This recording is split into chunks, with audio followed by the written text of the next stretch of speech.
Most CX teams think AI empathy forces you to send every chat to a public cloud. Zoho's new Zia Agents keep sentiment analysis and training data inside the region you choose. So you'd still get real-time human-like routing without leaving the data center. Exactly.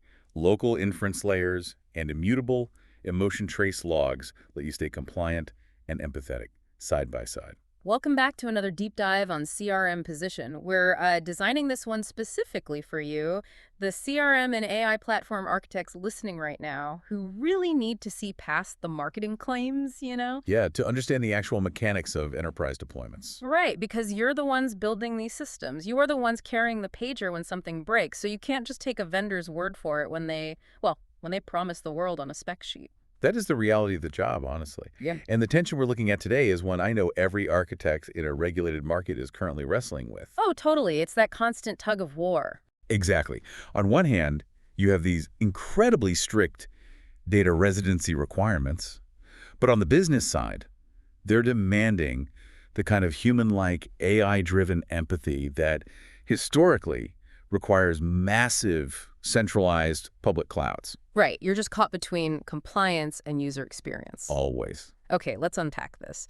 Because everyone wants their AI agents to understand when a customer is frustrated, but nobody wants to be the architect who accidentally streams like protected European citizen data to a server in North America just to figure out the customer is angry. Yeah, that's a resume-generating event right there. Seriously. So our mission today is analyzing Zoho SalesIQ's Summer 26 release. We really need to lift the hood on their agentic intelligence platform and see how this engine actually processes data without calling out to a centralized public cloud. And I'll admit, I'm coming into this highly skeptical. Which is the right default state for an architect. I mean, the claim that you can do advanced sentiment analysis locally, it sounds counterintuitive given the industry's obsession with massive public models. But lifting the hood reveals a very deliberate structural choice. Let's start with what Zoho calls their local-only residency setting. Okay.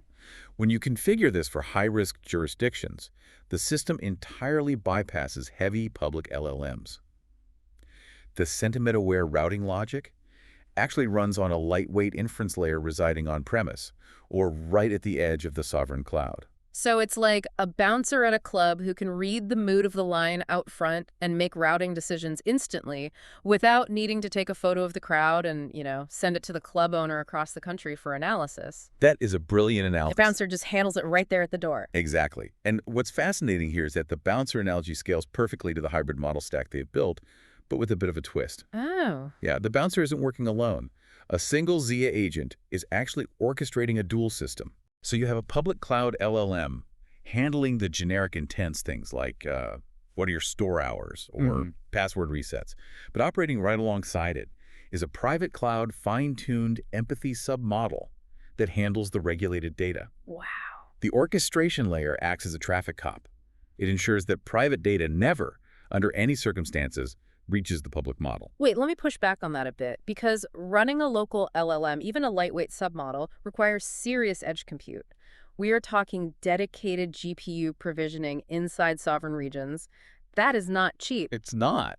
And beyond hardware, I hear lightweight local model, and I immediately think, well, this model is going to be incredibly dumb compared to a trillion parameter public model. Yeah. How are they getting high quality empathy routing without that massive parameter count? It's a completely valid engineering concern, but it really comes down to scope. A massive public model is trained to know, like, the capital of every country, how to write Python code, how to compose a sonnet. All the generic stuff. Right. The local Zia inference layer doesn't need to know any of that. It's highly specialized. It is fine-tuned strictly for sentiment analysis, empathy detection, and routing classification based on CRM data. I see. Because the scope is narrow, the parameter count can be drastically smaller, so it runs efficiently on edge nodes without needing a sprawling server farm. Okay, that makes sense computationally. But if I'm the CIO, I'm still panicking. Setting a regional boundary doesn't magically stop the AI from reading a customer's credit card number or health data. Right. Empathy requires context. You have to know who you're talking to. So how do we give this localized bouncer the context to be empathetic without feeding it personally identifiable information? This is where their integration with Zoho CRM data relies heavily on field-level role-based access control, or RBAC. Okay, how does that work in practice? The system is designed to ingest public profile fields to build that empathy context. So, purchase history, tenure with the company, loyalty tier. But the architect can strictly exclude protected PII fields from any of the model updates or inference context windows. So the AI knows the customer has been with us for 5 years and just had 3 dropped orders, which explains the anger. But it has absolutely no idea what their actual name or social security number is. Precisely. You feed the model the behavioral metadata required for empathy, but you place an architectural firewall between the model and the sensitive PII. Which sounds brilliant on paper. The separation of generic intents and local empathy is a really clean design, but real-world deployments are, they're never as clean as a whiteboard diagram. Oh, definitely not. So how does this actually play out when enterprise teams have to make hard operational routing decisions across borders? Well, let's look at 3 real enterprise friction points to see how this mechanism behaves under pressure. The first major hurdle is multilingual compliance and latency. Always a nightmare.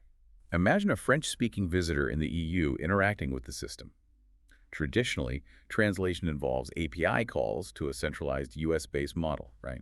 Right, which means user text is crossing data borders just to be translated. So you're violating GDPR before you even know what the customer is asking for. Exactly. But here, the translation capability is anchored to the regional language models. So the translation happens entirely on the EU-hosted edge node. Yes. The text never traverses a non-resident cloud. 0 transatlantic fiber optic hops. That explains the 0 latency claim, too. Yeah, you eliminate the network latency of cross-border transit, and you eliminate the compliance breach. But where this gets deeply operational is the second use case, policy-driven empathy throttling. I am absolutely fascinated by this one. The ability to programmatically throttle AI based on a matrix of emotion and geography. It's powerful. Because standard SLAs are usually just like channel-based answer chats in a minute, emails in an hour, or based on customer tier.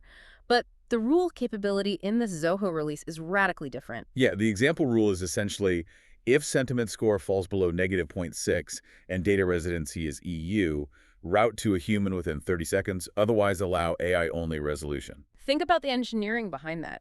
You're blending a mathematical sentiment threshold with a geographical compliance requirement to create a real-time routing action. And by doing that, you are creating what we call risk-adjusted SLAs. You're dynamically aligning response times and human escalation paths with your legal risk exposure by jurisdiction. Wow. If a user in a highly regulated jurisdiction like the EU is showing deep frustration, triggering that -0.6 score, the legal and brand risk of a hallucination is just too high. You pull the AI out and escalate to a human instantly. But in a lower risk jurisdiction, you might let the AI keep trying. Exactly. You give it the runway to attempt a resolution. So you're risk adjusting the entire workflow, completely rethinking headcount. You aren't just saving human agents for complex questions, you're saving them for legally precarious emotional states. Yes. Which brings us to the third scenario, solving a massive hidden headache: sovereign migration and mitigating vendor lock-in. Going back to our bouncer analogy, if I take a bouncer from a club in Miami and drop him in Tokyo, he's going to misread the crowd entirely. Does the local AI model suffer from that same model drift if I move my data center? That's a great question. And it's handled through regional context caching. Because the core empathy submodel is inherently region agnostic, you can shift a live Zia agent from one sovereign region to another. Wait, without retraining?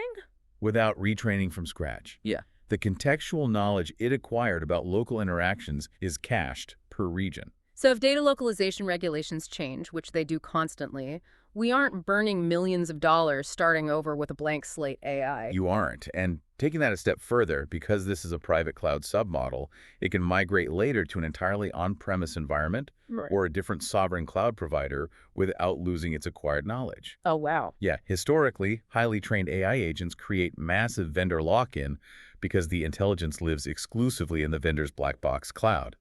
By allowing this to migrate locally, that lock-in is neutralized. Okay, so what does this all mean for the people actually building this? Because these use cases, the zero latency regional translation, risk-adjusted SLAs, sovereign migration, they sound highly effective. But deploying them requires rigorous operational governance. It really does. You don't just flip a switch in an admin panel. Exactly. So if I'm an architect, where do I trip up? What are the failure modes when we actually try to implement this? Surviving this requires a very specific 4-step framework mapped to specific RCI roles. Okay, let's break it down. Phase 1 is defining the residency and tags.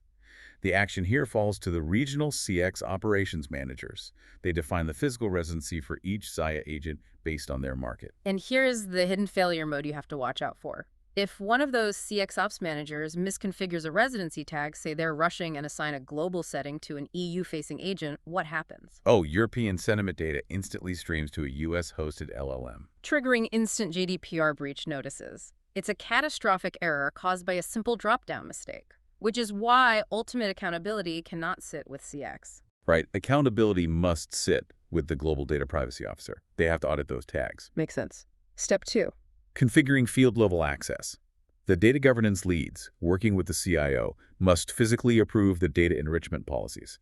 They are the gatekeepers, ensuring PII is strictly excluded at the API layer. Because if they don't, the AI ingests the whole CRM record by default, and your local model is suddenly carrying toxic, highly regulated data. Exactly. Okay, so CX sets the tag, privacy audits it, CIO locks down the fields.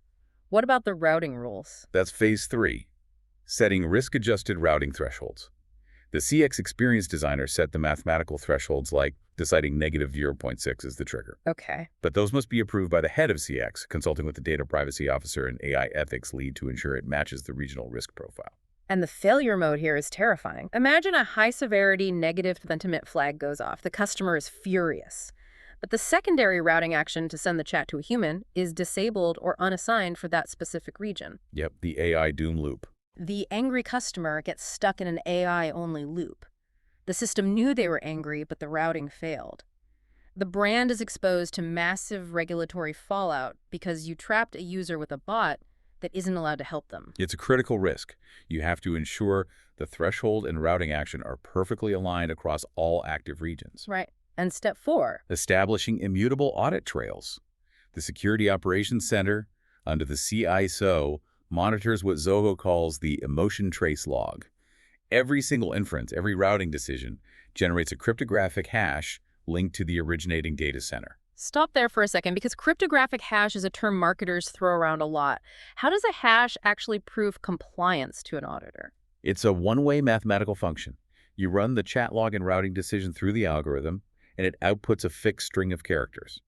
If even one comma changes in that log later, the hash breaks completely. So when the regulator comes, you show them the hash sequence. And they can see with mathematical certainty that the log hasn't been altered to hide a breach. It is mathematically immutable. But architects need to watch their infrastructure limits here.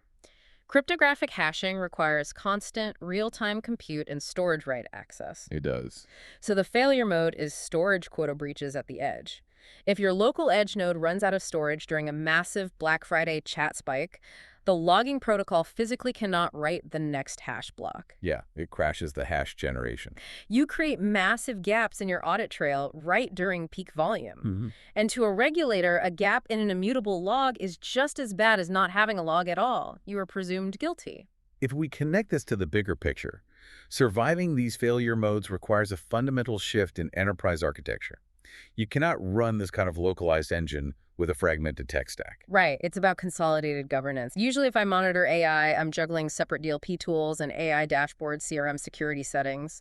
But here, Zia inherits Zoho's native role-based access controls and residency tags directly. And that consolidation extends into your data pipelines. Think about cross-region ETL pipelines. Normally, to run sentiment analytics, you have to extract data from your EU database, transform it, and load it into a US data warehouse. Creating a massive surface area for data leakage. Exactly. Yeah. But because Zia pulls context directly from Zoho applications within the exact same residency zone, those cross-region ETL pipelines are vastly reduced. You don't have to move the data across the ocean to process the empathy. Right. And those immutable emotion trace logs, they provide mathematical proof of compliance, which cuts audit cycles by roughly 30%. You aren't arguing with auditors, you just hand over the hashes. And that efficiency impacts headcount optimization too.